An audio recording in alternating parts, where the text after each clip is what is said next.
Hey guys, how's it hanging everybody? This is StormPow and welcome to the very first episode of StormPod. And today we're going to be talking with one of my very best friends in the entire world. His name is OmegaPro, and a lot of you guys already know him as a successful content creator, live streamer, and even a musician.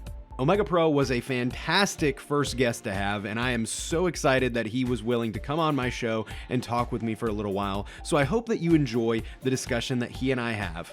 And if you want to have the best, most full podcast experience possible, be sure to check these out live on twitch.tv/thestormpow. We record these live every Thursday at about 7 p.m. CST. So not only do you get to enjoy the podcast a little bit earlier, but we also have a pre and a post show where we interact and chat with the audience. So again, if you want a more full experience with more interactivity, then be sure to check us out and follow on Twitch. Again, that is twitch.tv/thestormpow.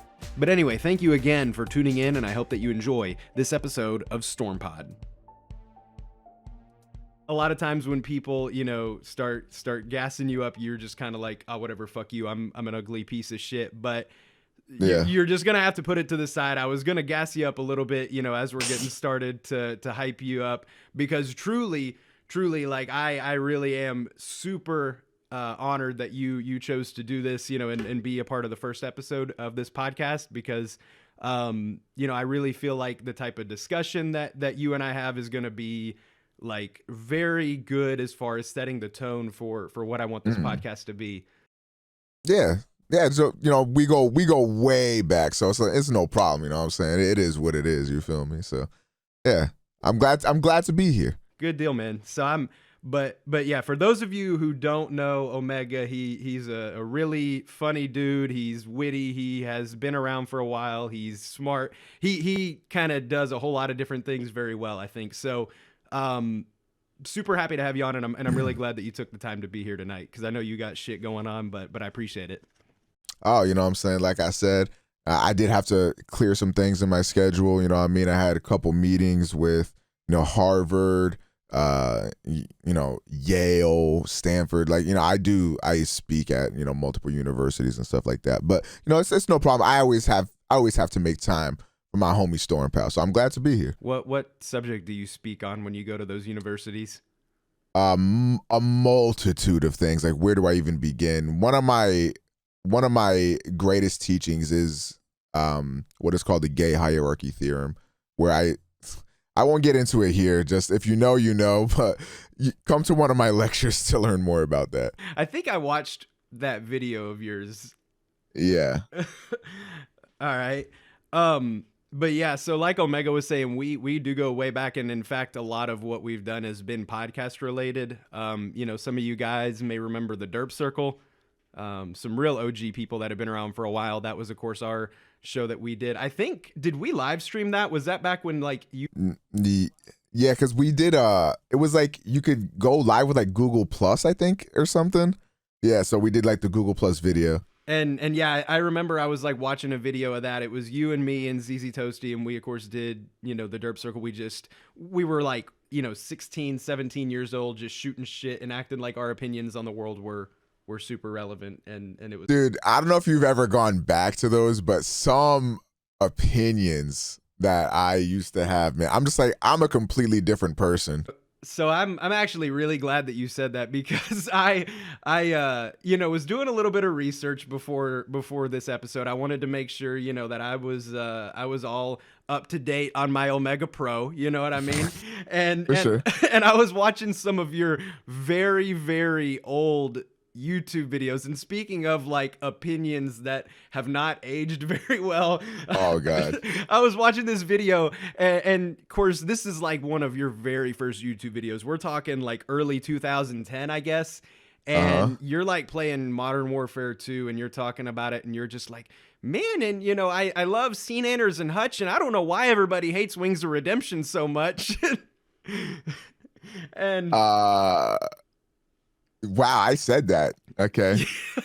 So if you ever go to run for president, just know that's floating around on the internet. I mean, I was a huge Wings of Redemption fan. I did enjoy his videos, and I still enjoy some of his content to this day. If you know, you know. Look here, look, listen.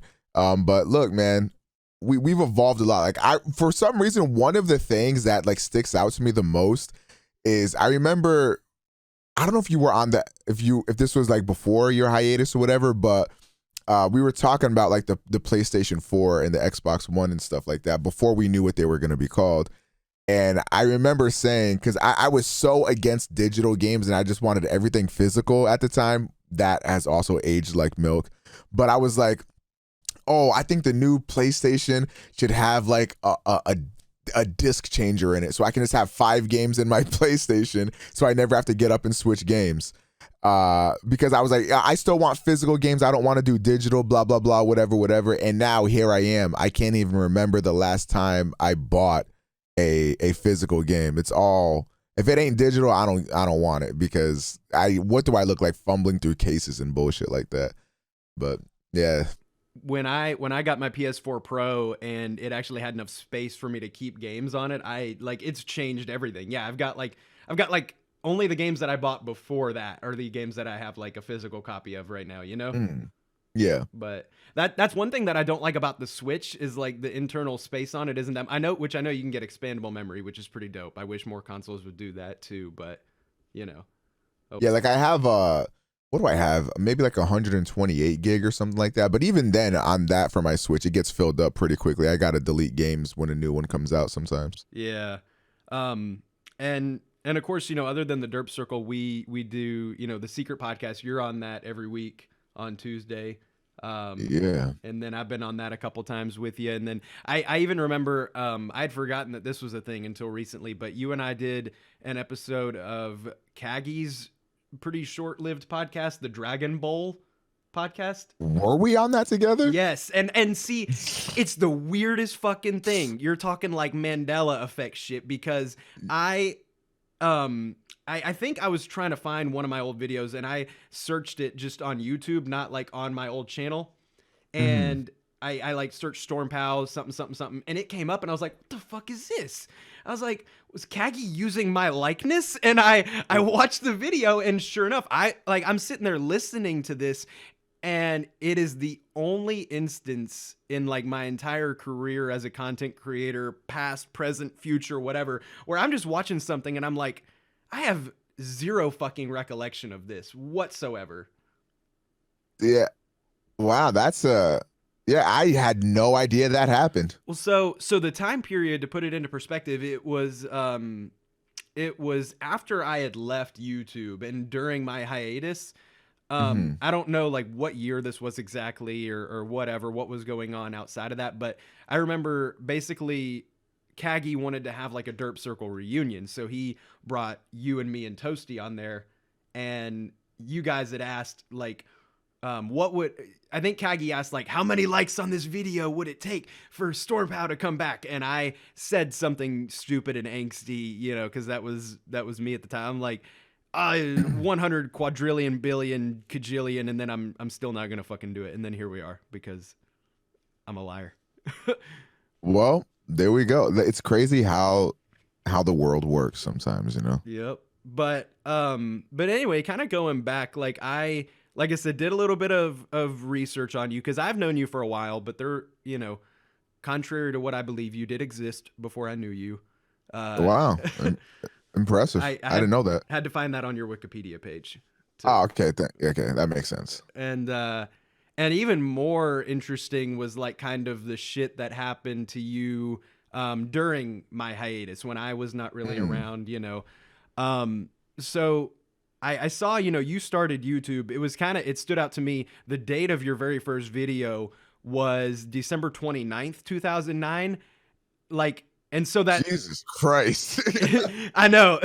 So you did research. I also jotted some stuff down because like there's no fucking way I could remember stuff like that. But yeah. But so I was wondering, did you get like something for Christmas? Just with it being on the 29th, I was like, did you get like a camera, or is that like when you got Call of Duty Modern Warfare or something like that? Like, do you remember? Damn, that is a great question. I actually don't remember, because the thing is, I remember all those videos were recorded on my sister's Canon PowerShot point and shoot camera, that I would point at my fucking TV and have like the worst quality of all time. But it must have been like I just got Modern Warfare 2 for Christmas. No, I think I had it beforehand. There was some piece of equipment that I had just gotten that finally enabled me to make videos around Christmas time. It may have been the microphone I was using or something, because I remember one of the first microphones I ever used was my brother and my mom went to like the dollar store or some shit one day, and then they came back and my brother had like a lavalier mic that was just like chilling at the dollar store, which weird item for a dollar store to carry, by the way, but it's a fucking lavalier mic. And that was I just remember that being one of the first mics I ever used. But yeah, as far as that, and my sister may have gotten the camera for Christmas, but I also kind of remember her always having it. But I don't know, man. Like, that's a fucking deep cut question. I have a horrible memory. Yeah, it was like the first thing that I thought of when I had noticed that like it was uploaded so close to Christmas. That was immediately what my mind went to, was like, yeah. But I find it crazy that you remember so much about that camera too, because I remember I was watching your videos and every now and then there'd be these random jump cuts and you would be like, sorry, my camera will only allow me to record 3 minutes at a time, so fucking deal with it, guys, or some shit. Yeah. It was odd. I don't even remember that problem happening where I have to do the jump cut. So that's impressive. Shit. We all have shit like that from when we first started, and the standards, like technology wise, on YouTube were so much lower at that time. Like, but anyway, like one thing that I noticed, I was skimming through some of your older videos, and like, for one, I was amazed truly at like how much your personality now was still present like back then. But yeah. And that's not a bad thing whatsoever. No, I'm very much like that. That's why, like, for me, I've just been who I am, and I've just never really shied away from that. Like, I've gotten more comfortable with myself and let it out more. But yeah, I've been pretty much the same person for a while. Like, I haven't changed very much. Well, I've changed a lot, but also not very much in the same time. Well, like, you've matured and all that. Obviously, your opinions on some things have changed, as is necessary as, we get older. But like overall, like the jokes that you were making, I was like, this is Omega. And like, there's very few people that I feel like over the course of a decade, like, I mean, I feel like if I watch my shit from a decade, because I also, that's when I first started like dabbling with YouTube and stuff, was about 2009. I'm just, like, I see myself, I guess, and maybe it's a little bit different from the outside looking in, but I was just amazed at that. But one thing too was crazy was, and I felt the same way about this when I was first getting started too, but the dedication to the people that were watching you when, I mean, let's be honest, it was next to none. I was skimming through your channel and it was maybe in the first 10 uploads, you had an apology video. And I was like, hold up. I gotta watch this. I gotta see what this is. I was like, what did he say? Because this was way before cancel culture or anything like that. I'm like, why did he make an apology video? But it was basically you just being like, hey, I'm sorry, I haven't been uploading as often and stuff like that. The old YouTuber special. Yeah. Been really busy with school, guys, it be like that. I'm gonna be uploading a lot more frequently. Yeah.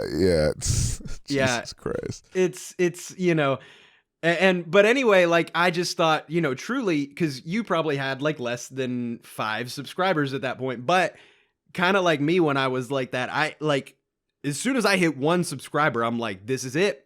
Like, I've got to, take care of this dude. I got to make sure he's got content, because like he is here, he's expecting stuff, and you took it very seriously, which is great.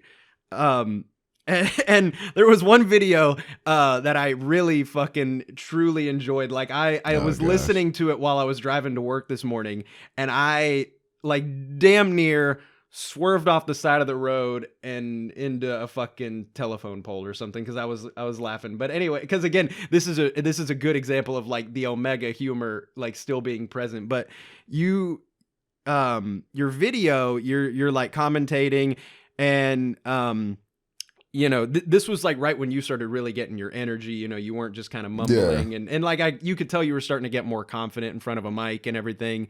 But anyway, what had happened is you had mentioned you got like this this friend request on Xbox Live, and you didn't know who he was, so you just accepted it, and then you messaged the dude, hey man, who are you? Like, do I know you? Kind of, where are you from? And he says, well, I'm one of your subscribers on YouTube.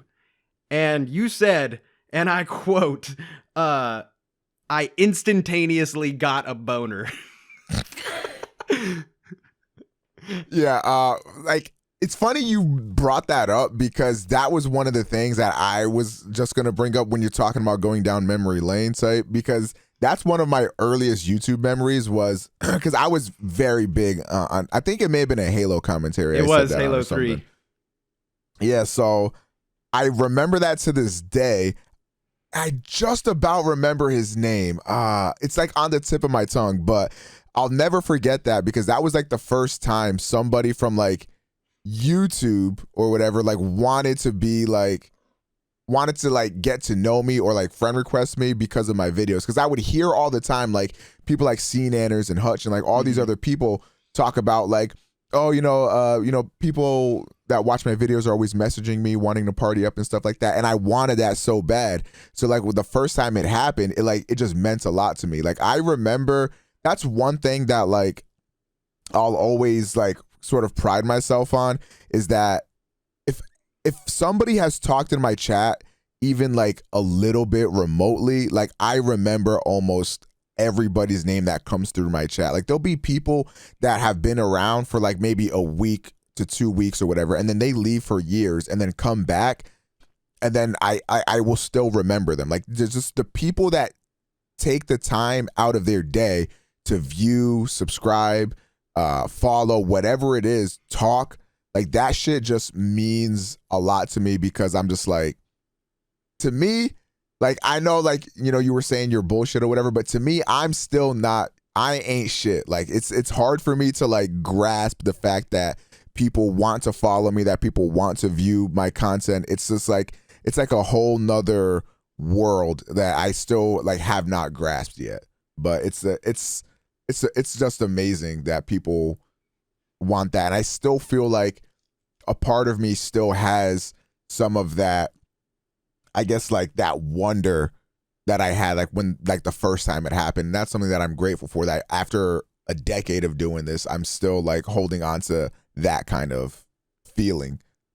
And that's awesome, because that was kind of my main wonder, was kind of, how did that differ? And one thing that it especially reminded me of, or made me kind of circle back to, I guess, was that I saw recently that you tweeted a photo. And so kind of rewind, so to speak. This was in that video that I just talked about. You had exactly 10 subscribers on YouTube.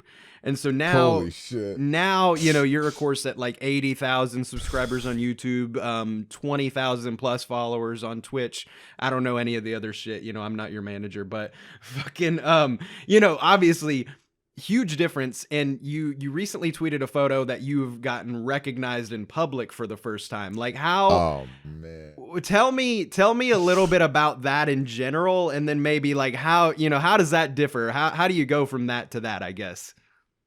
Oh fuck, dude, that's a day I'll never forget. So that day I went to go get a haircut, because I believe I was going somewhere, maybe to like, maybe it was around TwitchCon or something like that. But I was getting a haircut because I had to travel soon and I wanted to, look presentable. So I go to get a haircut, and then me and my mom decided to go to Walmart because I had to pick up a few things for the trip and stuff like that. So I go to Walmart, I get my stuff or whatever, and then on the way out, I see somebody sort of like looking me like up and down type. And at first, I thought it was gonna be somebody that was gonna come up to me and ask for money or something like that. I was like, damn, don't want to deal with this shit right now. Not that he like looked like that type, but usually like the kind of eye contact that he made was the type of contact somebody makes before they're about to ask you for something. Mm-hmm. So that's just where my mind went to immediately. So then he stopped me and was like, excuse me, like, are you OmegaPro? And like at first I was taken aback. I was like, is this like a joke? Like, what does this mean? I was like, yeah. And like he was like nervous and awkward. So I was like, do you like follow me or something like that? He's like, yeah, I watch your streams and I follow you on Twitter and stuff. And I was like, oh my God, that is crazy. Cause like another thing that like I realized in that situation is that how nerve-wracking that must be to like see somebody that you watch and stuff. So I tried to be like as open as possible. So I asked, like, what I did is I asked him for a photo because I was like, do you mind if I like take a photo? And if you want, like, I'll have my mom take a photo of us together for your phone too as well or whatever. But like I wanted a photo to commemorate that moment because meeting a fan like in person, like that means just as much to me as it does to that person, especially the first time. That's not something I ever thought I was going to experience because I've been at conventions, I've been at TwitchCon, and nobody's really come up to me. Like the fact that I went to a local Walmart and somebody like recognized me, to me, that is like insane. That is unheard of. But like it meant a lot to me, and especially when you're in this field, there's like a lot of uncertainty I feel like that comes with this kind of thing, because even if you're averaging hundreds of viewers and hundreds of subscribers or whatever, like everything can like disappear tomorrow. Like you never know what the future is going to hold for this kind of career. So that also I feel like gives a lot of validity to like what I'm doing and lets me know that I did not waste 10 years of my life pursuing this shit, because that payoff, that was everything. And like having like going from like my first friend request on Xbox Live to like somebody stopping me in public, like they're both like honestly very similar feelings. If I'm just gonna be honest, like it's insane to just have to meet somebody in person that knows who I am. Like that's just that was an incredible experience. I'll never forget it, and I'm very happy that I got a photo of it to just remember forever, because you only get that first moment once. So that was really awesome. That is pretty great. And like I bet you were really happy too, because I remember that picture and you were fitted in that picture. Like you yeah. I am very glad that I decided to wear a good outfit to Walmart, because the thing is, like, if I step out, I'm dressing. Y'all know the vibes. I don't go nowhere looking like a bum. I'm just glad that I had a fresh haircut too. Like the stars could not have aligned better for me. Like, I know when I'm going to my local Walmart, like I'm in like Nike slides and like socks that ain't matching, and like, it's not a good look. So like I would not want anybody to recognize me. Like if some guy goes, "Hey, are you StormPow?" I'd be like, "No, shut the fuck up, kid. Now meet me at TwitchCon or something where I might be looking a little bit more presentable, and then let's take a picture." Okay, I actually have a story for you. Okay. I don't know if you know who this YouTuber is. Do you know who Swag Kage is? I've heard the name. He recently followed me on Twitter, and then I like looked at him and I ended up following him back. But I think I've heard his name from Twitter. Yeah, so he's like a very big anime YouTuber and stuff. But, before he blew up, he was, a viewer of all of ours, like me, you, Toasty, everybody. And he would DM me a lot, and we'd talk about, his YouTube channel, and I would, give him some advice, blah, blah, blah, whatever. I'm really happy that he's blown up and has gotten all his success, well-deserved. But there was a time during your hiatus where you guys went to the same college, and he saw you. No shit! Yeah, he saw you in like the library with some of your friends, and he DM'd me. He was like, "Yo, does StormPow live in Tennessee?" And I was like, "Yeah, why?" He was like, "Dude, he's like literally in my same library right now." And I was just like, "Oh shit, that's crazy." He's like, "I want to go say hi, but I know he's like stepped away from like YouTube and stuff like that, and he's with his friends. I don't want to like seem weird or whatever." But that scenario was that's fucking crazy. I don't know if you were ever privy to that knowledge. No, I but don't think so. Yeah. Jesus. Yeah. Well, shit. No, I had no fucking idea. And that's amazing. Like, you know, I would have been, I'd imagine very similar. Well, actually, no, because I've always been a little bit more private in real life to my internet stuff, but especially at that point where I had stepped away. Yeah. And also, judging on where I was like physically, I'm thinking of any of the like 3 people that I hung out with in college. If he would have walked up to me and been like, "Hey dude, I love your like Dragon Ball Z video," like I would have been mortified. And that's shitty. That's really shitty, you know. But just honestly speaking, because they were a bunch of fuck boys and, you know, preppy girls and all that stuff, and it was just like I was kind of going through that phase of my life where I thought that was cool, and that's, you know, but that's really interesting. I'll have to hit him up and ask him about that, you know. Yeah, I don't know if that's a story he wanted me to tell, but fuck it, it was relevant. I mean, fuck it, it is relevant. But that sounds vaguely familiar, but I don't know when else you would have told me that. Maybe I just had a fever dream or something. I don't fucking know. So I kind of to go back on just a little bit there. Like, I know I said that I kind of keep my stuff a little bit more private. You seem to be just a little bit more public about your YouTube stuff. I mean, is that true? Like, as far as people you went to high school with and people you know, like in real life and everything, you know?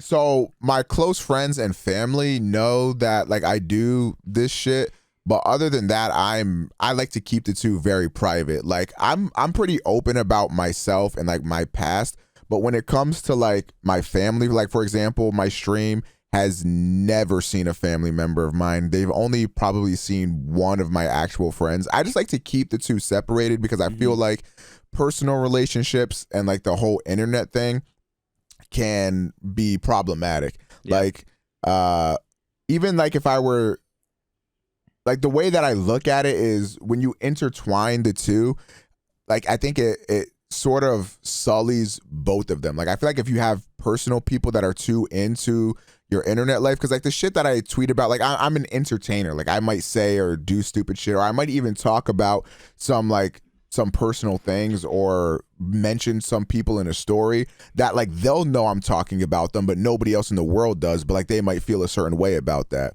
or even like having people like view a personal relationship of mine, whether it be like an actual relationship with a girl or one of my friends. Like that's one thing that I'm super private about too, is if I'm talking to like a girl or something like that, I just like keep that off because I feel like social media and stuff like that really can pry into that and damage relationships more so than fostering them. So like if it's not anything that's going to positively impact either my stream or my relationship, I just don't see the reason to intertwine the two. So I'm pretty private about that stuff, but I'm like an open book, like personally, but when it comes to like matters that I consider to be private, I'm pretty closed off to all of that. I don't like to open that door to my life, I guess, on the internet. That's a good point. I mean, truly, very seldom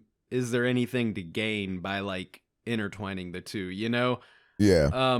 For me personally, you know, without getting too like deep or whatever, like when I was doing YouTube, like in my peak, you know, when I was in high school making YouTube videos, like truth be told, I was not popular in high school. Like my school was too small to really have like the whole popular and unpopular hierarchy to full strength, but I was definitely a nerdy kid in high school, and I got some shit for that. And so YouTube for me was like an escape because like, you know, it was like, all right, I'm a fucking loser in school, you know, people, you know, blah, blah, blah, don't want to hang out with me. Like I had friends and all that stuff, but like the cool kids didn't want to hang out with me. I mean, you know what I mean? But anyway, not cool in school. And then I come home and I've got this successful YouTube channel, fucking tons of people think I'm cool and all that stuff. So my worst nightmare was like people from school or in my real life watching my videos, because that would kind of destroy the entire wall. Because, you know, on YouTube, I could be myself. I could fucking geek out and make a video where I'm going Super Saiyan and edit in some cheesy special effects and just scream and you know, make a Pokemon video where I am just showing this obscene amount of knowledge that no grown man should have about Pokemon.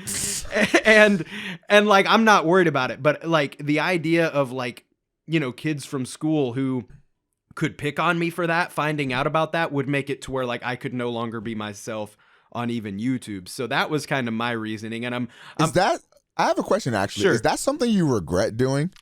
Not at all in the time, because I am very, very positive that like if people from my school, well, you know what?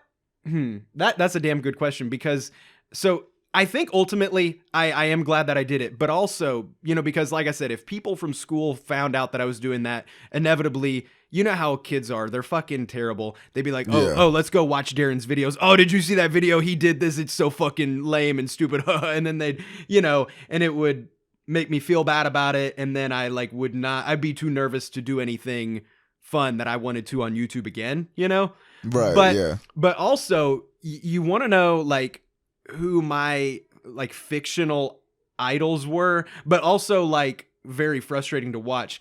I fucking hated, like I would say like love hate watching Spider-Man and also the Great Saiyaman from Dragon Ball Z. And it was because they had this alter ego, and it was so frustrating because they're very similar. You know, they're losers, and you know, they have this alter ego, that secret that everybody loves. And like, and I'm still like this whenever I watch Spider-Man movies. I'm just like, and like Peter is getting picked on, and I'm just like, God damn it, just fucking tell them that you're Spider-Man. And you know, and like with the Great Saiyaman in Dragon Ball Z, I'm like, God, you know, just tell them that you're the Great Saiyaman, and like you're gonna be cool and all that shit, you know. And I think that does kind of go back to that. I wonder how it would have been, because like I know for a fact I'm the only one that I went to high school with that had like any more than like 4 subscribers on YouTube. You know what I mean? I was about to say, I feel like, and like if you were just like some shitty like, hey guys, welcome to my channel, but like you were popping like back then, like your subscriber count was considered like to be pretty fucking high. So like, I feel like you slapped that dick on the table. And I don't see how anybody could do anything but respect you and respect that, especially because you were making a lot more money than any kid your age had any business making at that time. So like, I feel like, you know what I mean? They can talk all the shit they want, but like you bought a fucking car, man. You know what I mean? Like they can shut the fuck up and hold that. And I feel like now I have the confidence to be like, well, you know what? Fuck you, dude, because this, you know, put my dick on the table. I feel like back then I didn't. And with that being said, this go around with content creation, I am a little bit more vocal about it with my friends. Like, so, you know, my setup in my quote unquote office where my gaming room is, it's also our guest bedroom. And like, I haven't had it yet, but I'm just waiting for the time that we're having a get together and somebody comes in to, you know, like maybe, you know, they've had a few drinks. They want to crash at our house. They walk into the guest room and they see these lights, this camera, you know what I mean? And like, obviously I'm a fucking adult. I don't have the energy to like hide this stuff, you know, like it's like I'm a fucking 15-year-old and this is my porn stash. Like, you know, I'm just, you know, they're probably going to be like, what's all this? And I'll be like, oh, you know, I do live streams. I do this stuff. And also I feel like it's much more normalized nowadays than it was back then.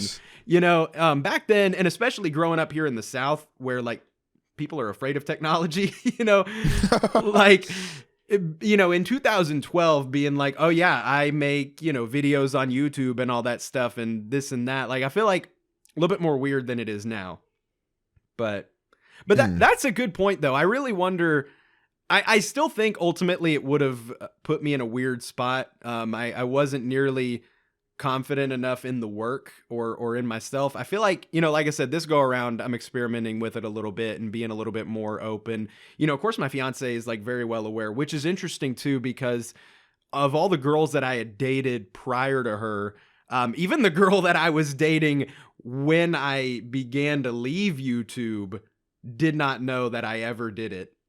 Wait, really? Yes, and I remember it was very awkward because I think that her family thought that like my family was very rich or something like that. Because I was about to say, how did you explain the money?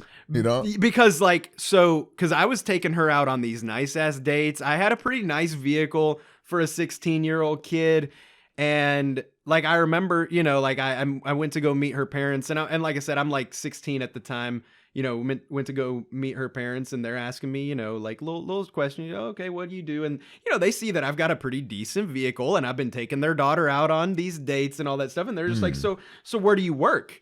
And I didn't have like a job, but I sure as shit was not about to tell her parents like, oh, I make these YouTube videos, because they were already like not taking me seriously as a human being, because like I'm just some punk ass 16-year-old, trying to date their daughter and all this stuff. But so I had told, and I did this to basically anybody at the time that asked me what I did for a living, or what I did for my money. I said that I like edited videos, kind of like freelance style, like that I found like these gigs where people needed videos edited, and I like edited their videos, and I, like they paid me to do it. And like if the project was really successful, then I got like some money recurring from it. Because that was kind of my only explanation to be like, I'm making money, but I'm not really working right now. Because that's how it was. I wasn't really making YouTube videos, but I was still getting CPM from, the videos that I had done that had blown up. I was, like not enough to really do anything with that money, but enough money to be 16 and take your girlfriend out for dinner like damn near every night. You know what I mean? And, right. And buy the new video games when they come out and shit like that, and put gas in my tank. But so yeah. So that's definitely interesting how we've kind of, you've really made me think about that. I've never really once questioned how it would be if I would have done that differently back then. So that is interesting for sure. But yeah, so kind of going back a little bit, who out of the old YouTubers that were around in like 2009, 2010 or whatever, like what was the point where you decided like, this is something I want to do? And also like, was there even a question of like, is this something I could do? Like what made you be like, I want to do this and I can fucking do this, So it started initially because like when I was that age, I had moved around a lot as a kid, and this is something that I've talked about a lot personally on YouTube videos or even streaming and stuff like that. I was in the 9th grade, and this had been I think my 4th or 5th high school I'd attended in the 9th grade alone. So like by the time I finally moved to where I would eventually end up staying for until now, I had just sort of like given up hope on like making friends or like doing any of that shit, because I was tired of like being the new kid in school. I was tired of everybody already having their friend groups that they've had since they were like in preschool or whatever. Like I was just tired of trying to impress people all the time, because I was always new and nobody ever knew who I was, and I was just sick of it at that time. So that's when I decided, or I didn't decide, I just by that estimation, I like just became very antisocial, and like I essentially became a NEET. I never really left my house or anything like that, never did shit or whatever. And then because of that, I eventually started to watch like YouTube videos and shit, and I would watch the people like Hutch and C-Nanners, like all the like the OG like COD YouTubers and stuff. And it looked like something that would be fun and something that I would enjoy doing with my time, because I really wasn't doing much else with my time. So I decided, fuck it, I'll just try this out, because it just looked fun, and I wanted to be like them. Like I saw like their audience, I saw that they were popular, I saw people liked them, and I was like, I want a piece of that. Like I don't know if that's something I can do. Like people always, like when I was growing up, people always said that like, oh, you should be a comedian, blah blah, whatever. And I never really like, I was like, how the fuck do you be a comedian? What does that even mean? Like I don't even know what that means. And I never like really connected the two dots like purposefully. I think it was just sort of like a natural progression. And I don't think I got to the point where I was like, this is something that I can do until like maybe like 2011 or maybe 2012 when I genuinely thought that I made like great videos or whatever in comparison to other gaming YouTubers. Mm-hmm. But even then, like if like I knew that like I didn't really make great videos, but at the time I thought that I did, and I thought that like around like 2011 was like when I felt like I like was doing my own thing and like felt like I made something, or I was making content that I guess was good enough to be, you know, to warrant success, I guess. But even then, like I don't think it's not been something that I thought could actually be like a genuine career. It's been mostly like a hope, I guess, up until like last year or so when I started to like be more consistent and actually started to get some amount of success off of, you know, my work. It wasn't until then. I've had like sort of flashes in the pan where like I had like really good months on like YouTube and stuff where I was making like decent money and shit like that. But that was never like really consistent. It wasn't until like last year that I was like, yeah, this is my career. Okay. Well, I'm glad you said all that, because that kind of touches on some stuff that I was really hoping to talk with you about. So like, you and I met in 2011, which is fucking mind blowing that was that long ago. Yeah, that's a long time. I sometimes like to think about things that were socially relevant at that time, and if you think of more, then let me know. But I remember the first video we made together was the Battlefield 3 beta. Oh shit, I do remember that. So yeah. So that was the first time we had ever like officially collaborated. Like I think you and me and Toasty had kind of like shooted the shit and like hung out on Skype.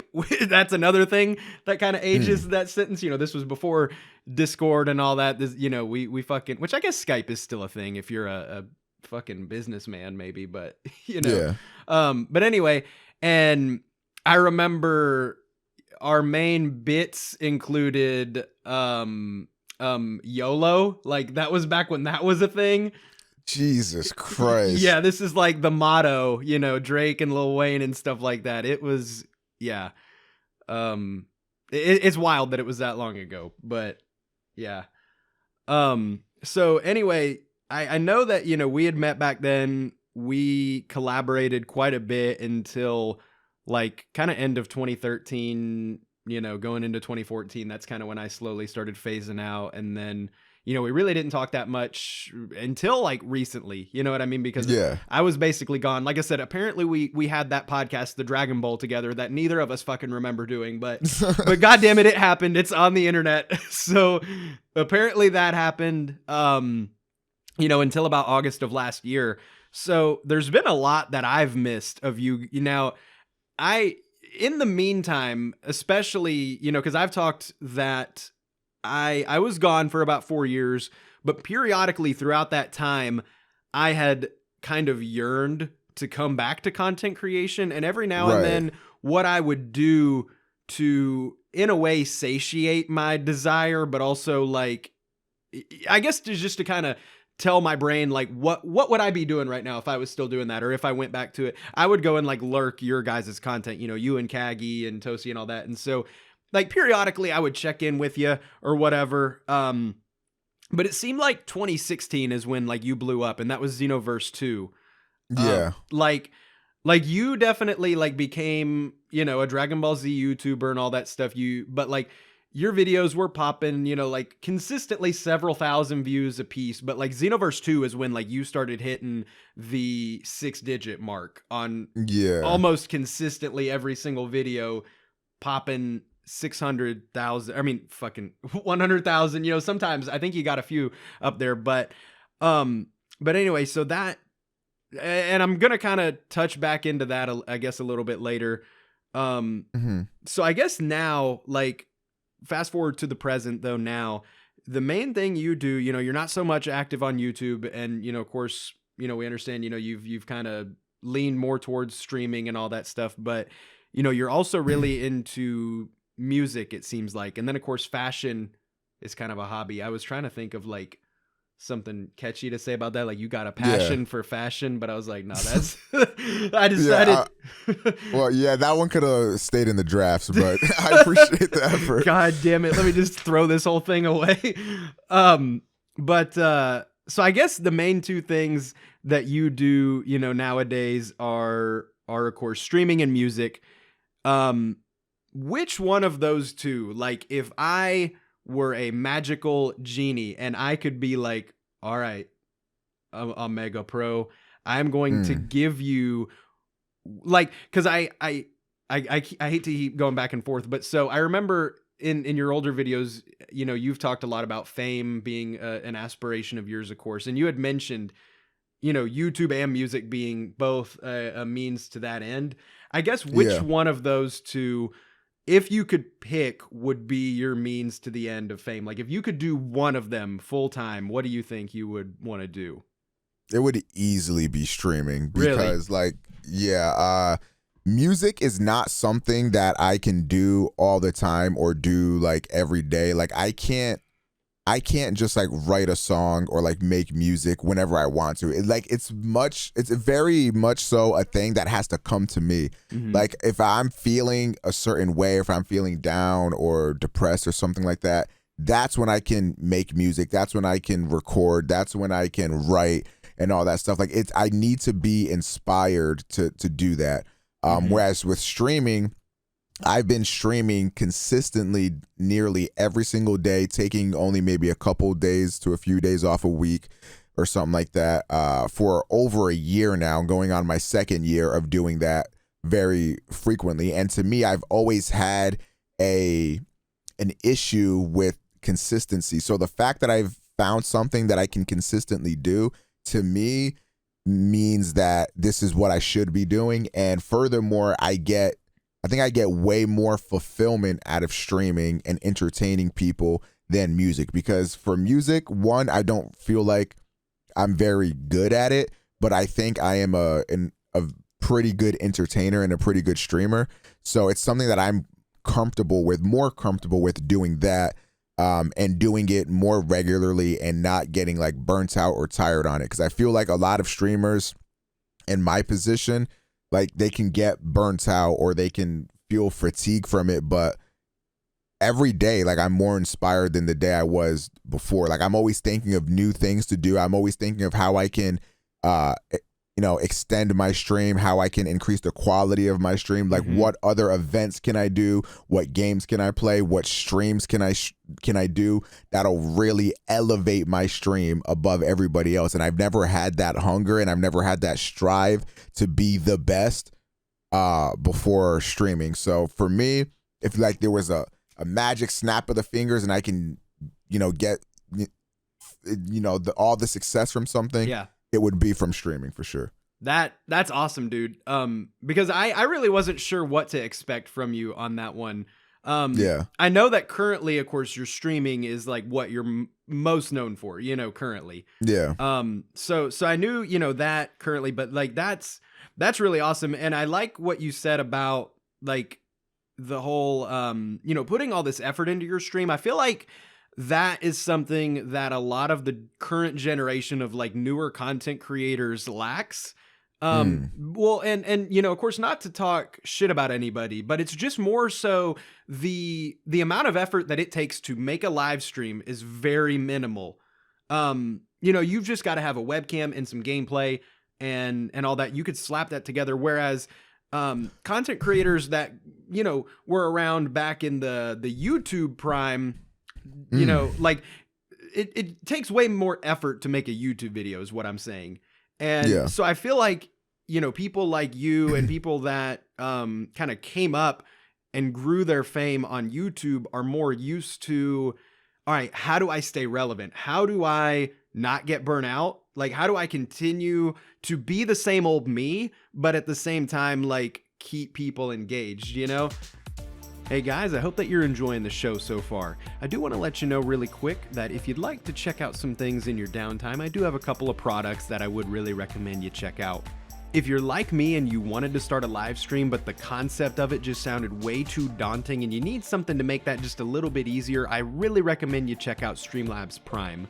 So a lot of you may already know about Streamlabs. It's a program that you can use to start your live streams out and do all that. But Streamlabs Prime is their premium service, which lets you go ahead and have a creator website published, as well as a merchandise store and all kinds of other monetizing features that will make starting a live stream a lot easier. They've got all kinds of themes and overlays that look really freaking professional, and you've got access to all of those. So with Streamlabs Prime, you can do all that. It will help you grow your stream, grow your community, start out even if you have next to no knowledge of how to start a live stream or how to make money off of it. Streamlabs Prime is a very sound investment that you need to make as a new content creator. So be sure to go to streamlabs.com/editor promo equals the StormPow and use my code in order to get yourself a subscription of Streamlabs Prime. Also, our product of the week is a nice pair of gloves. We are heading into the rest of the winter season, and I'm about to go to Idaho on a snowmobiling trip, so I'm gonna use the heck out of these gloves. They look cool as hell, first of all. They keep my hands warm, and they have a really great stylus feature. A lot of gloves don't seem to get that right for me, but these are the best stylus gloves that I've ever used in my entire time. So be sure to go to amzn.to/2 capital Z, capital L, capital K, lowercase p, lowercase t, 9. And that will take you directly to the Amazon page. And again, by going there and purchasing that product, it does support me, so we do appreciate that. Lastly, if you're looking to get yourself some dope merchandise, I do recommend that you go directly to streamlabs.com/thestormpow/merch. I've got some merchandise directly for my brand, but also some pertaining to this podcast. So whether you're a fan of me or you're a fan of the podcast, be sure to go to that website, get yourself a t-shirt, a coffee mug, a hoodie, all three of them. I don't give a crap. Get whatever you want, get whatever you don't want. And that's it. Anyway, enjoy the rest of the podcast, guys. And that's what's important too, because, you know, obviously you can relate to this. Like, getting burnt out on YouTube is something that, you know, I've experienced, you've experienced, especially. I think one thing that we both really relate to is the fact that we built our fan base off a very specific thing, which was Dragon Ball. And then knowing the fact that our entire fan base only cared about that one specific thing and didn't actually give a fuck about who we were as people or content creators, I think that was a big learning experience. Yeah. And because of that, I was able to better utilize the tools around me to make sure that when I started streaming, that I didn't make similar mistakes and that I grew past that sort of thing. And, you know, people would like me for me, and that I would grow past those same mistakes and I wouldn't get burnt out again. I think that was very important for me to go through that burnout so that way I can avoid it now.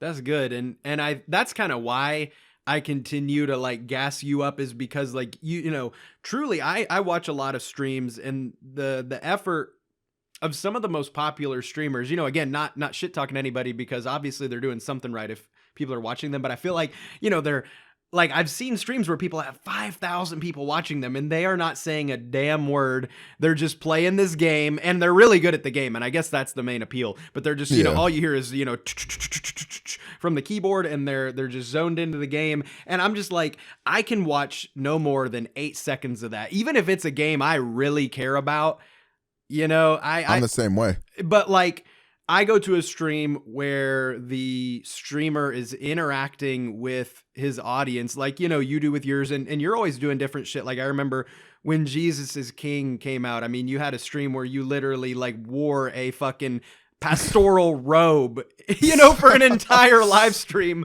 Like, I mean, it's just that type of simple stuff. It's not hard. I mean, how much did you spend on that robe? Like $4 on Amazon?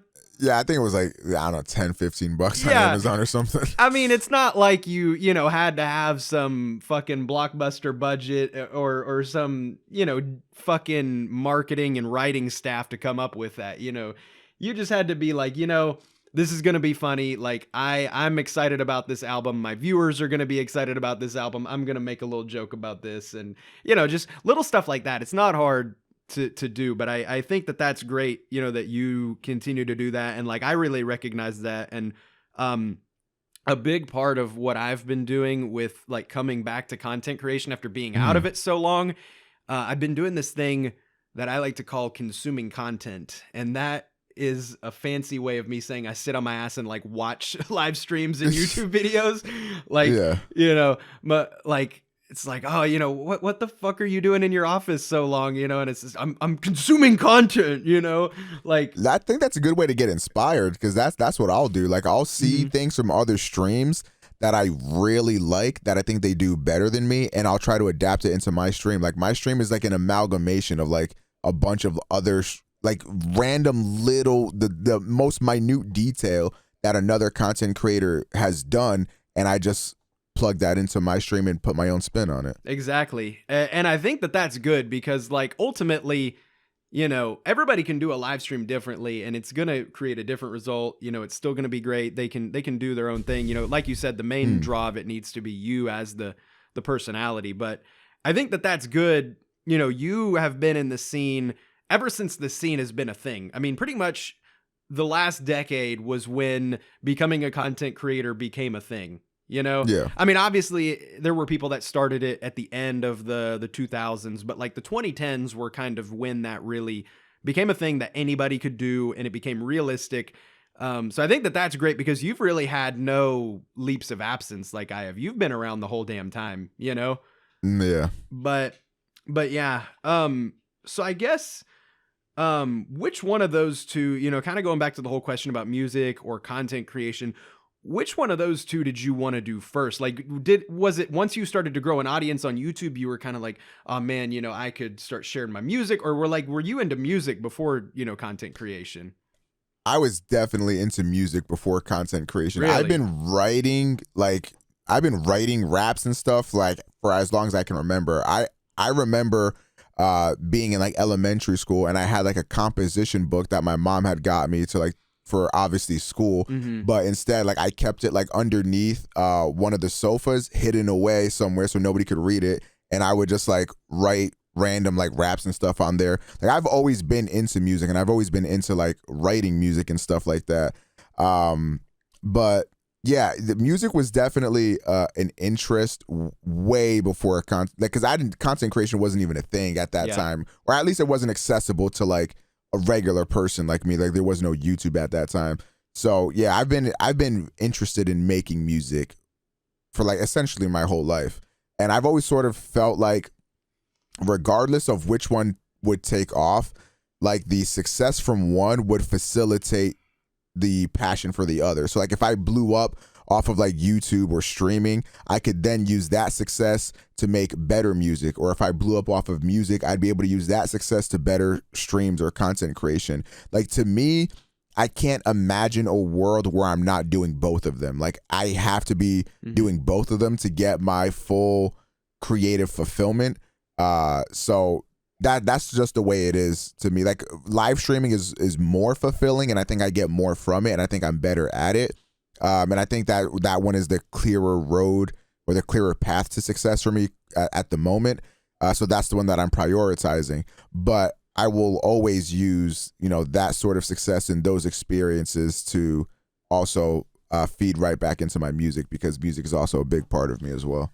That's a really cool like way of looking at it, and like that I guess is a good example of how you and I are different, but like for good reason. Like, your answer of like being able to do both, it makes so much sense. But like, when I was thinking of that question, I was like my brain is always like, I guess I'm like, I've got to have like one thing that I'm doing as like my hobby, and like, you know, it's going to supersede everything. But like, that's really cool about kind of how like, it doesn't have to be like that. You know, you can kind of have one, like you said, facilitate the other, you know, one. Yeah, absolutely. Like, you're bringing in obviously way more, you know, income from streaming than you are from music. So like the streaming, you know, helps you get more equipment, like, you know, gives you the time to make music and all that. That's a really good way of looking at it, I guess. Yeah, absolutely. And I feel like if you're going to be doing creative things, like, as long as you make yourself the center of it and yourself the hub, people will tune in for it. Like, if I were to start making YouTube videos, like I have a big fan base that'll go to that. If I same thing for music, art, anything that I wanted to do in a creative sense, like I have people that will support that because they want to support me in that sense. Like certain ones might not be as successful as other ones, but as long as I'm creating things, I think that's what people are signing up for when they follow me as a content creator. Yeah, no, I agree. And I think that you do a good job of putting yourself in your stuff, both streaming and music. And I can say this as somebody who knows you, pretty decently well outside of your content, like when I listen to your music, and if I'm like, honestly, most of the time that I listen to your music, I'm just like working or whatever. Like I got it on my Spotify and shit. But like if I ever like listen and really pay attention to the lyrics, like it makes sense, some of the lyrics, like knowing you, just like it sounds like stuff you would genuinely say or you would write. And like watching your streams, it sound like, again, I'm like, this is Omega, Yeah.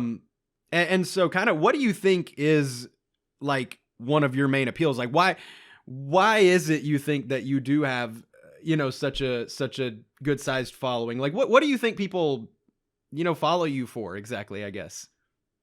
I don't know like how else to, because to me, I really don't know I don't know what really makes me special, but if I had to put it on one thing in particular, I think it would be because of the fact that when I go and I watch other streamers or I, view, I guess like the competition, I guess you can say, what happens a lot of the time is people look at other people's blueprints for success and try to follow that. Mm-hmm. So I see, there's like you have your leaders of the community, right? Like on Twitch, for example, you have like your Summit 1Gs, your lyrics, and like the people that are at the top. So people view what they do and try to emulate that instead of being themselves. I think what a lot of streamers are severely lacking is individuality. Like when I scroll through a stream, there's almost nothing that sets apart one streamer from another one. The streamer culture and like the streamers in general are just all so fucking similar.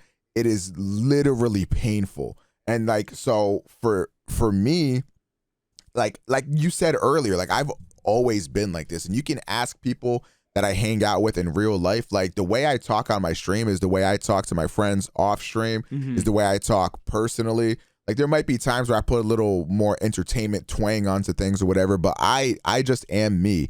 And I think that is what is alluring to people, is that there is no front to put on. Like I'm just who I am. Like what you see is what you get. And I think that comes through on stream because there's so many people that I feel like have this, that put on this front or that try to, I don't know, man. Like it's just, it's why like I can't really watch Twitch streams that much anymore, because like I go on there and I just see so many people doing so much of the same things.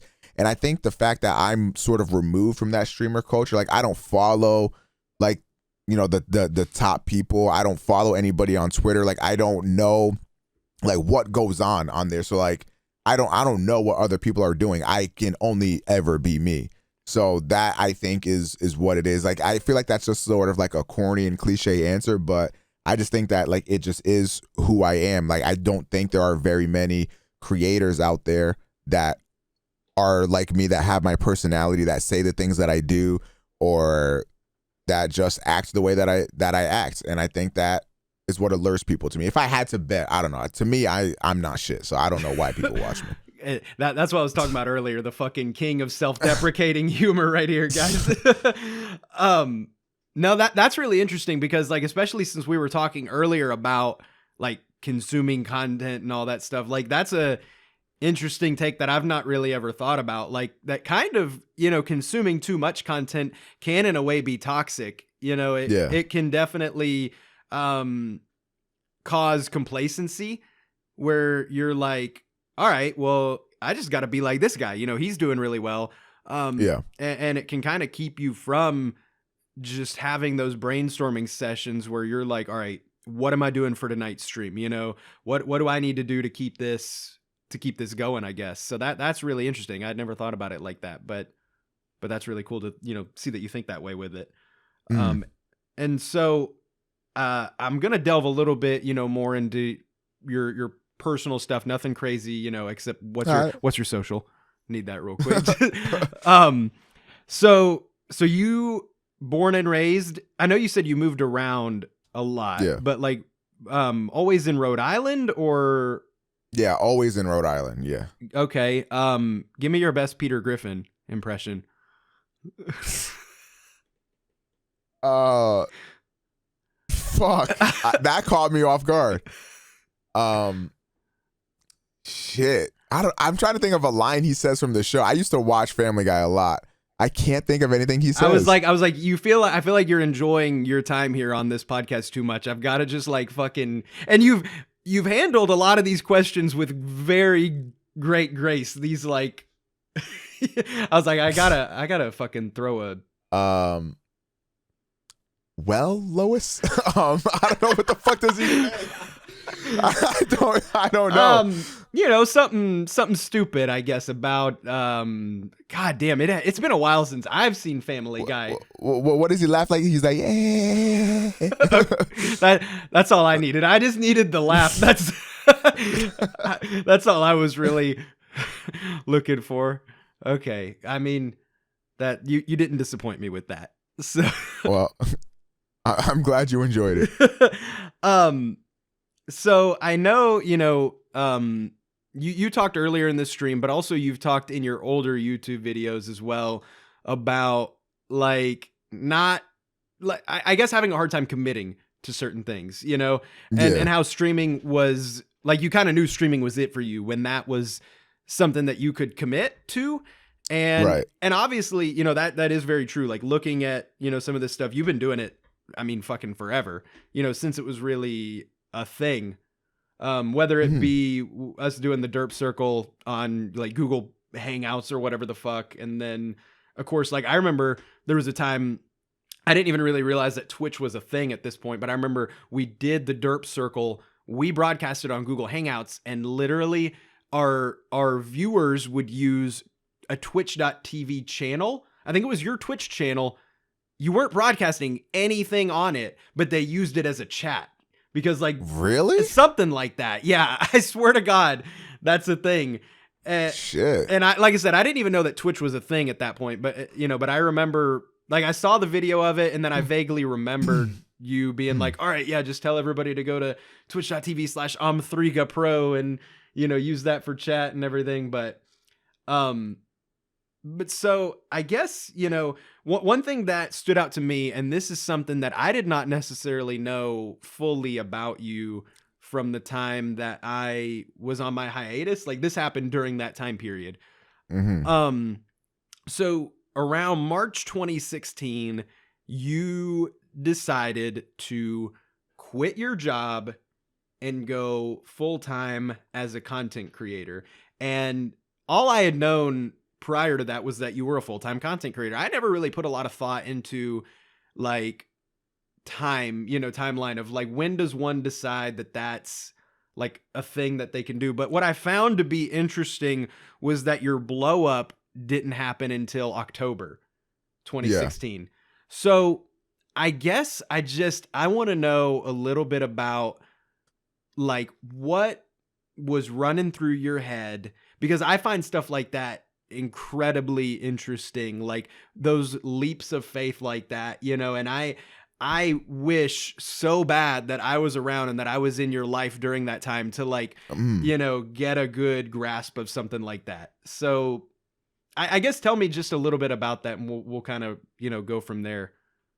Okay. Well, I don't know if the story is going to be all that interesting because first of all, the job that I quit wasn't like a job. Like it's not like a job that you have currently or that you've had in the past or anything. Like it was just a retail position at Staples. Like that's really it. And like I was working maybe 20 to 25 hours a week, like, making like less than $1,000 a month. Like it wasn't anything like crazy. But when I decided to quit my job was when I think I got my first Was this my first? This may have been like my first like $1,000 paycheck that I ever got off of YouTube or something. I don't know, something like that. Yeah. So what had happened was there was a new game that had come out or that had started getting popular off, and you can download it on your phone. It was called Dragon Ball Z Dokkan Battle.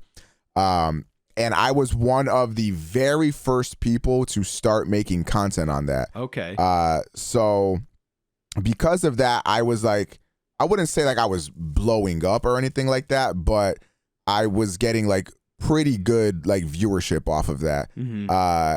So I saw that, and again I sort of got blinded by, you know, the thought of the success and everything, and I thought everything was gonna like go great as long as I continue doing this, and if I quit my job I can or focus more on that. But in, you know, classic Omega fashion, as fate would have it, you know, I, you know, found out, oh, this game like really sucks. It's not very fun and it's pretty boring. So that eventually ended up dying out until, again, like when Xenoverse 2 started coming around in October, and I started making a lot of videos on that. You know, I ended up getting my first 1 million view video because of Xenoverse 2. Oh, wow. You know, I got a lot of like, granted it only hit 1 million views like semi-recent, like sometime last year. Still, you know. Yeah, so I ended up like really blowing up off of that. But again, like I was very, very consistent with Xenoverse 2 for like a couple months. Like that was also the most consistent I'd been up in that point. And I really thought at that point that like I was like, oh, this is it. Like like this is what I'm gonna do. But then again, like I had made the same mistake of basing my career off of like a video game again, and when I stopped having fun with Xenoverse, because I genuinely had a lot of fun with it to begin with. Yeah. But when I stopped having fun with it, I was like, damn, what do I do now? And then that led to another like drought of, you know, inconsistency and stuff. But, you know, part of me wonders and sort of like thinks about like, what if I had just stuck to like the Dokkan stuff? Because right now Dokkan is like huge. Like people are buying houses off of the money they're making off of that fucking game. So like, part of me wonders like what would have happened if I would have stuck with it and like just kept going. Like if I treated it like an actual job, and I was like, look, this is just what you have to do to like pay the bills or whatever. And I could have done that, but that's not why I create content in the first place. So like my personal creative fulfillment comes before all else. If I get, you know, success from it, or if I get, you know, paid off of it, that's awesome. But like for me, it just was, I don't know, it just wasn't what I wanted to do. And, you know, added to the fact that at that time, like I was also, you know, just overall pretty fucking depressed with life and shit. So, you know, it be like that when it do be like that on occasion. But yeah, you know, I was going through a lot of things on, you know, personally that led to me not being consistent on YouTube, but it was mostly the fact that I wasn't really having that much fun with the shit anymore. But yeah, what led me to initially just leave my job was I just hated working there. It was horrible. Yeah. Because like all the cool people that worked there started quitting or getting fired, and then all the management got replaced with some uptight ass motherfuckers, and just wasn't a good work environment anymore. So it just made sense to leave at that point, at that moment. And then Dokkan starts getting not fun, and you're like, oh fuck, Mr. Staples, sir, can I please? Not quite though. Yeah. But like, no, I completely understand the thought of like, oh man, what if I just fucking dealt with that? Like, and that is a dangerous rabbit hole to go down. Because you know, I think about it a lot.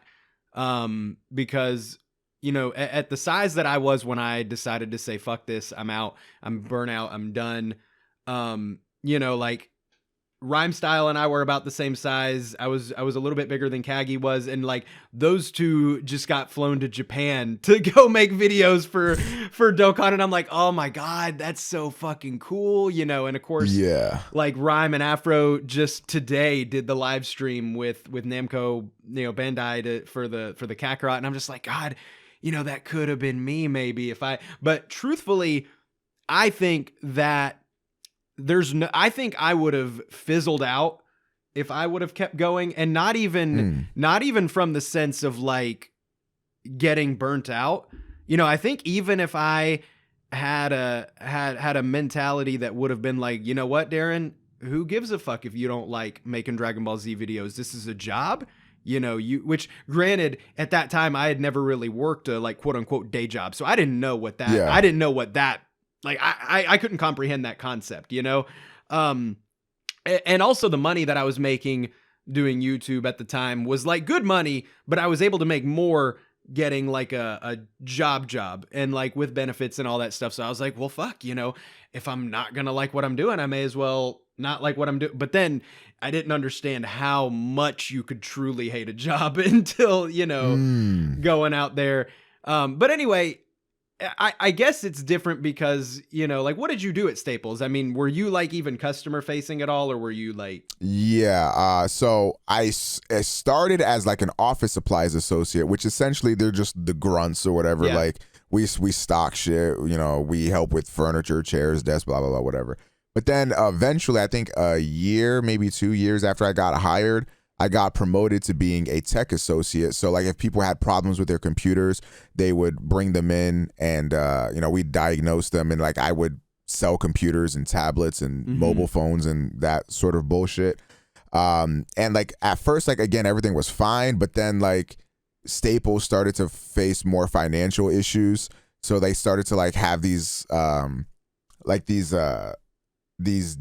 corporate demands, I guess, for lack of a better term, where like you'd have to sell this many protection plans, you'd have to sell this, have to sell that, like all that sort of like the heavy like retail focused bullshit. And like, you know, it got to a point where kind of like how you mentioned on when you were on the Secret podcast about almost like feeling like you had to lie to the customer to sort of like boost your numbers or whatever. Like it kind of got to that point. Or like if I was, you know, talking with a customer, like the manager on the headset would be like, make sure you mention the protection plan. I'm just like, dude, fuck like, off, get out of here. Shut the fuck up. Yeah, I can understand why Staples would be kind of under some, you know, some heavy stress. Like I mean, there was this one thing that came out, and got really popular in that time frame. I think it's called Amazon. Yeah, you know, that'll do it. So yeah, like, I mean, it's a little bit different. Like you can hate your fucking job and go, you know, like stock some shelves or whatever, because you're not really putting yourself into that. You know, you can, but I guess it gets worse when you're facing customers, because at that point you kind of are putting yourself into it, especially in a sales situation.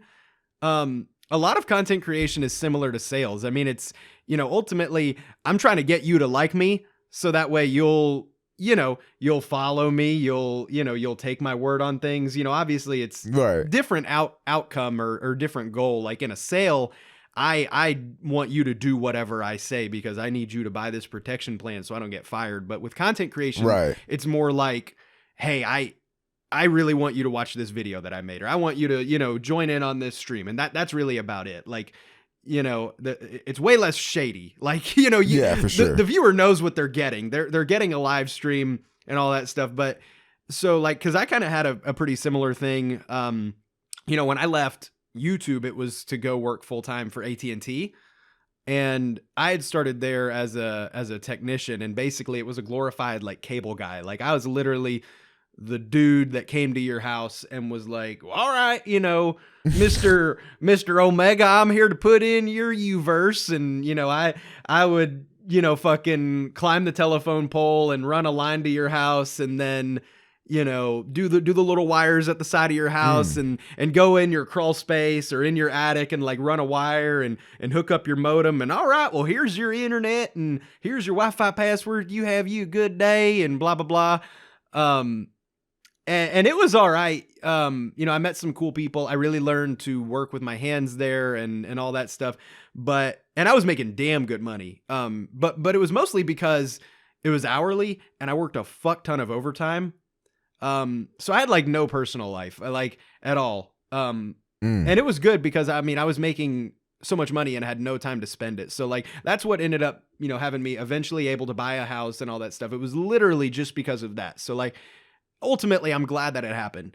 But then eventually, yeah, I got promoted into like a sales role because like I was like, I'm getting tired of my fucking knees hurting because I'm crawling in Right. crawl spaces. I'm like, God damn, I'm like 21 years old at the time. My fucking knees shouldn't be hurting. And I all this shit. So I'm like, this would be nice. I get me a cushy sales job. But then it drained the life out of me in a completely different way. And it's a lot like what you're saying. I'm just like, man, I gotta, lie to these people to meet these numbers.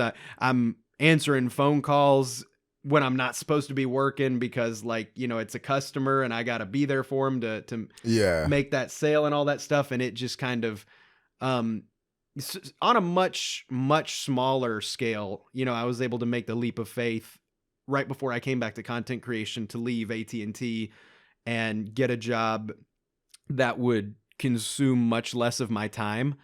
So that way I would be able to pursue content creation. Because the idea of doing content creation while working a job like that it makes me want to vomit. It makes me want to literally just fucking, I can only imagine. like, puke all over this keyboard because like even like having the shitty like retail job, like you just feel like emotionally drained at the end of your shifts. Like you don't want to do anything, let alone pretend like you're happy or whatever on a video. So I guess like, do you think like, you leaving your job, like, I mean, I'm sure that was fucking scary as hell, just kind of being like, well, damn, I guess I'm all in. And like that level of commitment to me is just wild. Like I admire it, of course, but I'm just like, I just find that so unfathomable for some reason. But I mean, obviously it's worked out. And like, if you could only like go back to yourself back then and be like, listen here, buddy, it's going to be all right, Yeah. But I mean, to be honest though, like even like leaving my job or whatever, like none of that is what gave me the motivation or is what like hit. Like what hit was when I tried to move to Virginia. Oh yeah. I don't know how I didn't even think about asking that. Yeah, go into that. So essentially, it was the end of 2017, and again, in classic me fashion, I was not consistent at all in anything, and like I have racked up debt or whatever, and I was like behind on like paying that, and I was just feeling really stressed out, and I was having a breakdown, and I had come to the conclusion that I was going to quit content creation in general. And what I had an interview to go to a program near here called Year Up. And essentially like what that is like you go there, they school you, they pay you to be schooled for like 6 months or so. You get like a certification and then they give you like a full-time job afterwards. It's like a very hard program to even get an interview for, let alone to get in. But that's what I was going to do with my life. I was like, I give up on this. This is not going to happen. It's not going to work. I failed, essentially. I'd given up. And then like I was talking to Matt about it, and then Matt was like, yo, let's relax here. Like, what if like, you move in with like him and his friend Peter at the time, and like you just come to Virginia, get a fresh start and really do this thing. So I was like, fuck it. Damn. Like I have nothing else going for my life. So we decided to do that. A few months later, finally moved to Virginia. I was just like, I wanted this to be like a fresh start, and to like realistically what I was hoping for was that this would be a shortcut or like a cheat code to fixing and bettering my life. But when I got there, I'd realized that shit doesn't happen magically, that like you don't, just because you want something really bad or just because you do something as drastic as moving to a whole nother state doesn't mean anything. So I still had all my emotional baggage. I still had all my debt. I still had all the problems that I had to begin with, except now I'm in a different state where I know one person. Damn. And that made me extremely depressed. I was really, really low during those moments. No doubt. And what sucked is that before I moved there, I did like a donation goal thing to raise like, I think like $1,000 some or whatever to pay for the U-Haul and to cover like, first month's rent or some bullshit. And I raised the money for it like extremely quickly. And then, a couple weeks later, I'm moving. So a few months go by And I remember my brother had just graduated college, so I flew back to Rhode Island for a couple of days to be there for his graduation, and then I went back. And then when I went back, I was sort of thinking to myself, like, I think I need to move back to Rhode Island. Like, I just don't think this is working. Like, this is not what I expected. I just wasn't prepared for this. I bit off way more than I can chew. So, but I didn't want to do that though, because because the plan was that I was going to move there, and then Xavier was going to move there like later in the year, and we'd all like, be living together or whatever.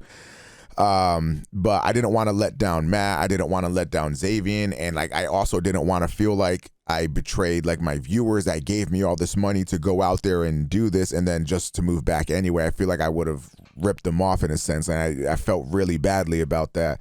But eventually it got to a point where I realized that this is exactly, what I need to do, that doing this to my mental health was horrible, and I couldn't live with it anymore. I would wake up extremely depressed. Like I would literally wake up and then not get out of my bed for like hours, because I literally didn't have strength to move. And I would be streaming 12 to 18 hours every day. Like I would just stream and then go to sleep, wake up, fucking do nothing for a couple hours, stream, and then go to sleep. And that was just my routine. And then I ended up moving back. Mm-hmm. And when I moved back, I had this newfound work ethic, because I at that point, I feel like I had hit rock bottom. Like my life could not get any worse, and there was no way I was ever going to put myself in a situation where I would have to relive that again. So that gave me the boost that I needed to do this shit full time, and ever since I've been really fucking consistent. Damn, that to me is amazing and like fascinating, as far as like when I was kind of like doing my homework on you and getting ready for this, like to me, I was thinking the super stressful part is like quitting your job and becoming full-time. I really didn't even consider, but that makes a lot of sense why that would be, arguably like the most stressful. I mean, God, I literally can't imagine that. And so, if I remember correctly, I mean, you've always been pretty close with your family. How is your brother doing? I remember like I played a couple of games with him back like when you and I had first hung out. Like, is he okay? Yeah, he's doing great. Like I said, he graduated from college in 2018. And right now, actually, I won't say where he's working, but he had a job opportunity, and his job flew him out, or not flew him out. They're paying for all of his accommodations to live in California for like 6 months to like work on a project. And there's a possibility he might like get a job offer after that's over. So like right now, just a couple of days ago, he actually left to California. His rent is going to be paid. They're giving him like 60 something dollars a day to spend on food or whatever. Like everything is just paid for. He has a shuttle to and from work, and like everything is just like, he's doing great. So that's awesome. And I remember like a long ass time ago, you seem to have a good relationship with your mom as well. Like I've heard you say before, like, and I feel like it's you hear a lot of people say it, but like I feel like truly like you would be one who would do it. Like, but I mean, you talked about like if you ever make it big, because I think in the Derp Circle episode one time we had talked about like what would you do with like $1 million, and like me and Toasty were saying just some off the wall shit like I'd fucking buy Disneyland or just some stupid shit, and then you're over here like, well, I would buy my mom a really nice house and like a nice car, and like give my mom money to live with, and we're like, all right, well, I guess I'm just a dick, but so I mean, you have a good relationship with your family, I guess, and that's pretty good. Absolutely. Yeah, like my family isn't very big. It's like me, my brother, and my sister. Essentially, that's like the extent of my family, but we're all really close. Good. And I mean, so they've been pretty supportive of you, like, I mean, when you moved to Virginia and all that, and then coming back home and all that, it's... Yeah, extremely supportive. All of them have been.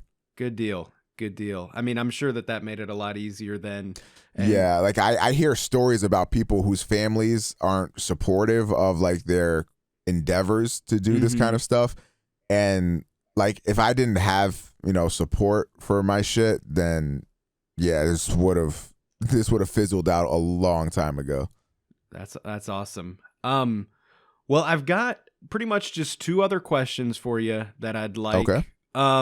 So the first one being, and of course with both of these, you can go as long as short, whatever you feel necessary. So don't feel like we're on a time crunch or anything. But what is some advice that you would give to somebody struggling with depression or things, maybe comparable to what you've been through, or not comparable, just depression in general or whatever? Ooh, shit, we're getting deep. Obviously, everybody's like personal situations are extremely different. So like what made me depressed in the past or what brought me down might be very different, might be not as serious or more serious than something somebody else is going through. I think it's important to know, I think a lot of people when they're going through bad moments will feel sort of like almost like an imposter syndrome. Like, why am I feeling depressed or sad? Like there are people that have it so much worse. One thing you have to take into account is that everybody has their own struggle. Like what brings somebody down might not be a big deal to somebody else, but you can't help how you feel. Like you feel that way for a reason. Mm-hmm. So you have to acknowledge that first and accept the fact that you're not okay. Like that's the number one thing, is knowing when you're in the position you're in and knowing that you're not good. As far as getting better, I can't say or give like advice on what you should do. I can only say what I did to help me personally. Obviously, my number one recommendation will always be to seek professional help, because listening to some idiot on Twitch is not sufficient. But what I did was surrounded myself by friends and people that I cared about and that cared about me. And that would range from like hanging out with my personal friends a lot more, like in real life. I know not everybody has that option, but even just like being on Discord with like, Toasty, Afro, even like Darren and stuff like that, like just talking to all my friends really helped to distract from those kinds of situations. You hear a lot of the times, and this is something that I've talked about before, but you hear a lot that time heals all wounds. And I think that if you have that thought process, you're only going to damage yourself more, because I used to feel like that. I used to feel like, hey man, one day I'm going to wake up and everything's going to be fine. One day, time will make me forget about the pain. And that's just simply not true. In my experience, what's more accurate is that you learn to like live with pain, and you learn to live with the scars and live with the wounds that you've been dealt. And as part of learning how to live with them, you also learn how to utilize them in other ways, like taking bad things or taking your trauma and using that to better your own personal life, whether it's not making similar mistakes or whether it's taking those moments and using that to fuel you to do something else, or whatever it may be, is to just weaponize your trauma into becoming a better person. And that's a lot easier said than done. And another thing that you're going to have to remember is that everybody goes at their own pace. Like if you're going through something and you feel like it's been years of you like not being able to get over, a traumatic experience, that's completely okay. Everybody goes at their own pace. If you really can't deal with it and it's something that's getting too much for you, then please seek professional help. Don't be above it. Don't think that it's not that deep or whatever. Like if it's something that's on your mind for months or years, or something that's really bringing you down and keeping you from being the best version of yourself, or keeping you from achieving anything that you want to achieve in life, it is serious enough to seek professional medical help about. So don't ever feel afraid to do that. But yeah, what I will say is that life is a very interesting roller coaster, because it feels like sometimes you're going up for a little bit and then you're always crashing right back down. That's something that I felt in my life almost my entire life, is that things would be going great in my life and then almost immediately bad things would happen. And it got to a point where I wouldn't let myself experience happiness or let myself experience good things because I'd always be scared of what was coming next. I think that's the most harmful thing about trauma, is letting it control you and letting it take away from what could be good moments of your life because you're so scared of something else bad happening, and you can't live like that. You know, you gotta just realize that, as unfortunate as it may be, bad things are going to happen. You know, the bad thing you're going through right now will not be the last bad thing you go through, you know, far from it. But you got to realize that you're also going to have a lot of those good moments too. Whether or not you believe it, whether or not you think it's the truth, it doesn't matter. You're going to have those good moments. You're going to have those moments that make life worth living. If you haven't got there yet, or if you haven't achieved it, you just have to keep working hard at it. Like, things don't happen magically. It's something that you have to work for. And if you're not working and putting in the steps to better your own life, you can't expect anything to change.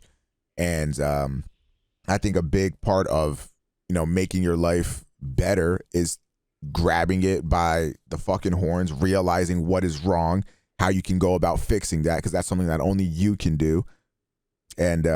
And taking the steps to fix it. Again, it may not be easy. It may not be quick, but it is possible. And I believe in you. Damn. That's awesome. Have you ever had an experience where you had professional help or are you kind of a self-made man? Yeah, I've never received professional help, although I 100% wish I had. Mm-hmm. The one time where I was advised professional help was when I was really fucking depressed. I ended up losing like something around like maybe 50 to 60, maybe 70 pounds or some shit like that. Jesus. And like I went to the doctor and like, oh my God, you've lost so much weight. What have you been doing? And I said, I don't know. I've just been like watching what I eat. But I think they knew that it was something else. So like they offered, because they kept saying, oh, like, are you sure you're not depressed? Are you sure you're not facing any troubles? And at the time, I genuinely didn't think I was. But, you know, they kept asking me about that, and I just kept denying it. And they gave me like a bunch of, you know, pamphlets about mental health, you know, self-harm and you know, suicide prevention and like all this other bullshit. And that's the closest I got. And it wasn't until probably like a year or so later that I realized that I was extremely depressed at that time. And that's one thing that's scary, is that sometimes depression is silent and you don't even know you're depressed. That is fucking scary, but yeah, that's a whole nother thing. I completely agree though about all the stuff, you know, professional help. And that's been, I've not really had professional help on anything. You know, I don't really think that I have really ever experienced true depression. I've had anxiety. I definitely, you know, have quite a bit of that. I've noticed for me personally, a lot of that was alleviated by simply, you know, getting rid of toxic things in my life, like my job, like we talked about. You know, it was causing a lot of anxiety because I was literally like stressed out about my work phone ringing, because I knew it was going to be my sales manager. Hey, what you got cooking today? You know, and I didn't have a fucking sale cooking that day. So like, just certain things became like triggers for anxiety. And I will admit, you know, I used to be very cynical about mental health and very out of character for me, because I've always been pretty progressive about a lot of things.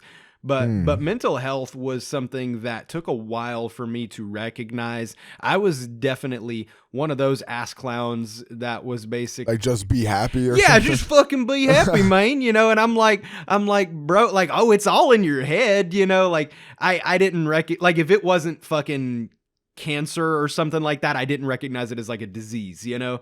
And one thing that's been huge as far as me getting my head out of my fucking ass was, you know, my current fiance, she's a nurse. And so like she took a whole semester on like psychology. She's predominantly like knowledgeable on the heart and stuff. Like psychology is not like her major thing, but like, you know, talking to her some about it, I was kind of like, and mind you, at this point, my head had already been like removed from my ass, but like it was still down there. It was still like it was ready to go right back in my ass at any point. You know what I mean? Like I had kind of like become a little bit more aware because I had coworkers before where back when I was at like a cable installer, we had this thing where like we didn't have like all our jobs loaded out for the day. Like, you know, like it wasn't like when I came into work, I'm like, all right, I got to install this guy's internet. Like I literally just got to work, hit this button on my tablet and it was like, all right, go do this. And then when I got done, I hit it again and it's like, all right, go do this. And like you just did. So that caused a lot of anxiety for me because I'm like, God, I don't know what the fuck I'm going to do. And it's like 5 o'clock. And I'm like, when I hit this button, is it going to be like, all right, dude, you're done for the day, go home? Or is it going to be like drive 2 hours down the road to go install this, you know, like basically like, am I about to go home or am I about to be working till midnight tonight? Fuck, that's horrible. And so I remember being on the phone with one of my coworkers, because very similar to how when you and I were in like high school and like we'd get home and we'd be like, all right, you know, like the thing to do was to hop on Xbox Live and like play some games and just shoot the shit. Like, and just be on a Skype call or an Xbox Live party, like just for hours on end. Like, I mean, you remember you and me and Toasty being on Skype calls until like literally pulling all-nighters, just fucking playing video games, making prank calls, doing stupid shit. Hell yeah. Very similar in the cable guy industry. Like they're just constantly like they had those little Bluetooth pieces, like things around their necks and like constantly. And every single company, it's not just an AT&T thing, like constantly they're on the phone with each other, just shooting shit. But anyway, all that to say, one of my coworkers who at the time, you know, I respected a lot, you know, and we talked, he was kind of like an older brother to me. Like I'm sitting there rationalizing this stuff to him. Like I was coming off my lunch break and I'm like, well, if I hit the button now, you know, I might get like a repair and I can go do that really quick and then it'll be time to go home. But if I wait until my whole lunch break is over, then, you know, we might be in a new install period and I'm spazzing Jesus. out. And he was kind of like, bro, like you fucking have severe anxiety. And like, I was kind of like, at that point it was undeniable where I was like, you know what, you're right. Like either I have anxiety or I am a crackhead without the crack, because like I was so like paranoid about that shit. But anyway, and then it kind of went on further, you know, and I've talked to my fiance about that now, you know, and she's kind of been like, you know, talking about how there are definitely some things like that where it's out of your control, but like you need to get some professional help on that, you know, like you know, obviously there are things you can do. In my case, I've been able to alleviate a lot of my anxiety by just changing my life. But obviously that's not an option for some people. Like not everybody, not everybody is fortunate enough for me to have had the support of her to be like, you know what, this job, like kind of like what you said, like your doctor was able to recognize like something ain't right. Like, and I think that there is something about like medically inclined people, because she kind of brought things to life with me with this job, you know, my sales job. She was kind of like, you're not yourself, you know, like, she was like, you are like just constantly on edge about stuff. You know, you are like not exactly short tempered. I mean, she probably would say that, but like, you know, I just definitely like, you know, set off very easily and like stick up my ass. That is a term that she definitely used to describe me. Where like we went on a vacation and I brought my work phone with me because like I was in a position where like business owners were reaching out to me wanting stuff. And so I had one of two modes that I did. Like we were on a beach vacation. It was us and one other couple. And either I left my phone in the hotel room and then like while we're on the beach, I'm like, God damn, what if that guy's calling me? Like I should really be there to take his phone call. You know what I mean? Like, because I need to take care of him. Because I mean, obviously when you're on vacation, you still have a quota that month. You know what I mean? So I'm just like, fuck, I really don't want to leave that dude hanging. Like, but then I'm also, so like leave the phone in the hotel room and I'm stressed about it while I'm away. And then the next day I'd take my phone with me. And then constantly, every time my work phone would bzz, bzz, I'm like, fuck, what is this? And it's just, you know, a group chat or something stupid like that. But like, you know, either way, like basically I couldn't get my head out of my work phone. Like I'm supposed to be like getting fucking hammered on a beach. And instead I'm like, oh, I got to stay sober in case like this client calls me, you know? But Shit. but anyway, Yeah. all that to say, yeah, definitely I think certain people can like identify when something's wrong, and I think that kind of to piggyback off of what you said, like when stuff like that happens, you definitely need to take that seriously. Like if somebody is telling you, you know, something's not right, it's probably because something's not right. And Yeah. but like I said, I was lucky enough to where she was basically like, look, you need to fucking get out of that job. And like, she was very supportive in the concept of like, helping me out as far as like financially and all that stuff. You need to get out of that job, do what's going to make you happy and what's going to make you, less stressed out, whatever the fuck that is, you need to do that because this is not you. You know what I mean? But not everybody can do that. I could still probably stand to go to the doctor and fucking get some medication or something for some anxiety, but like ultimately my functionality and quality of life has just exponentially, and same with you kind of, as you've talked about, like, I mean, you're eons from where you were when you were in Virginia, Yeah, absolutely. but so that's really cool. I definitely am glad that we could talk about that. And so, kind of brings me to a wrap up question. And again, feel free to be as long or short winded with this as you'd like. Okay. On a pretty much completely different note though. What are your plans for the future as far as, anything, be it your content creation, your life in general, like where do you see yourself going? Where do you want to see everything going? Just kind of let's chit chat about that real quick as we wrap up. Sure. So I've actually just talked to an editor to continue, to get back onto YouTube and to have more of a YouTube presence. So within this year, I would like to hit 100,000 subscribers on YouTube. I'm at like 89,000 right now. I fully believe that's something we can do. We just got to keep working on that. Mm-hmm. So I'll be having that going off.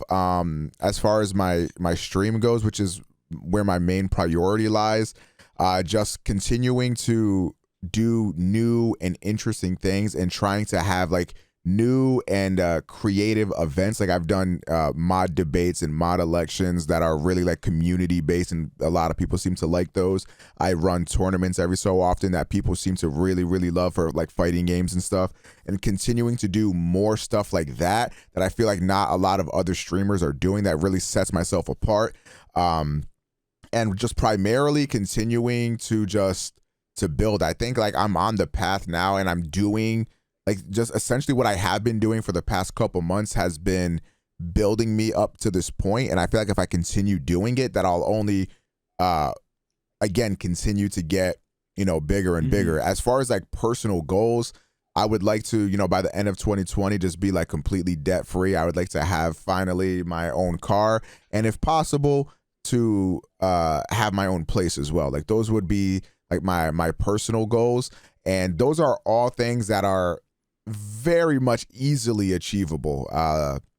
Like if I wanted to right now, I could move out with how much money I make now and stuff like that. I just want to make sure that it makes complete sense for me financially and personally, obviously, because the last time I moved out, I clearly rushed into things, and that's not a mistake that I'm trying to make again. So definitely something that I'm looking forward to doing. But other than that, man, like I'm getting to a point now where I think my viewership, like they're at like an all-time high, not only in terms of just like numbers, but in terms of like interactivity. Like people seem to like really be enjoying like the content that I'm creating right now. I think I'm in my stride, and that's just something that I'm going to try to elongate as long as possible. There's a lot of new games and stuff coming out that I'm looking forward to playing. But yeah, man, just getting on that YouTube presence and continuing on doing my thing, and hopefully there's big things on the horizon for me, so we'll see. Hell yeah, dude. Well, I believe 100% you can do all those things, and I think it's good that you're holding out on the moving out thing, because I recommend that to anybody I can. If you've got a good relationship with your family, especially, if you're making full-time money, you know what I mean? Yeah. live at home as long as you fucking can. Save up the money that you would be spending on rent and all that stuff. You know, even if your family's having you pitch in a little bit, you know, I'm sure like that money is nowhere near what would be if you were on your own. It's just like, you know, save that up, dude. And like, then you can just really ball out, you know what I mean? And all that. So that's really awesome. Like I said, I completely believe you're going to hit every single one of those goals. So like, cause I mean, you got the attitude and definitely you have that engagement. Like I was there on your stream when you were doing the mod elections and that, and it was fucking wild how you, well, you know, you had, what was it? You had like around the 300s, I think average was about 300 viewers. And when you had those polls, like you would get like 250 people voting, you know, like, yeah. And like, that's a crazy ratio because I mean, that means only 50 of those people were either like, you know, in the other room, like, you know, maybe they left their phone or their computer on, you know what I mean? Or whatever, or we're in a situation where they couldn't vote. But I mean, just that many people like took the time to engage in it and all that stuff. And it truly was an engaging stream because I don't watch a lot of streams for a while, but I was interested in that shit. And I don't know a lot of the people in your chat. And so, but even I was like rooting for people based off of their little speeches that they had. And I was like, you know, I'm like, no, I'm siding with this guy, you know, fuck this guy, you know, this guy 2020 over here. But so I really think you got that in the bag. But, other than that, man, any final words before we wrap up and go into the post show? No, I don't really have anything else to say. Just like if you guys are here from my channel, obviously me and StormPow have a big history. We go way back, and I think that if you guys stick around, you follow, you'll really enjoy his content, man. So, you know, shout out StormPow. He's an OG with this shit, man. Like a lot of us wouldn't be, you know, I wouldn't be where I am today without him. So shout out to StormPow. He's a great content creator himself, and I think you guys would definitely enjoy his content if you stick around. So yeah, that's about it. And that is it for this week of StormPod. I hope that you've enjoyed this episode as much as I enjoyed being a part of it.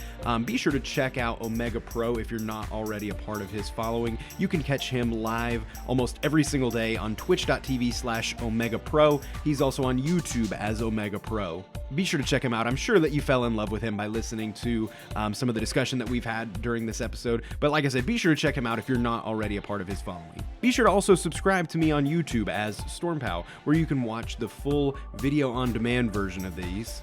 And be sure to find us on any of your other favorite podcasting platforms. Also, we've got merch. Be sure to go to streamlabs.com/thestormpow/merch and you can get yourself some merchandise. A lot of it just goes in general to my brand, but we also do have some very particular to the StormPod podcast. So if you like me, if you like the StormPod, if you like merchandise, coffee mugs, t-shirts, hoodies, things of that nature, be sure to check that out if you'd like to support me by getting some merchandise and getting a little bit of bling bling for yourself.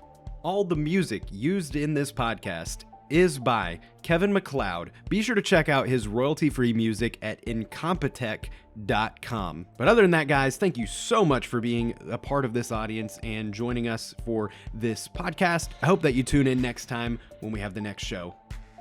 But for now, I do want to thank you all for watching. I hope you have a nice day, and goodbye.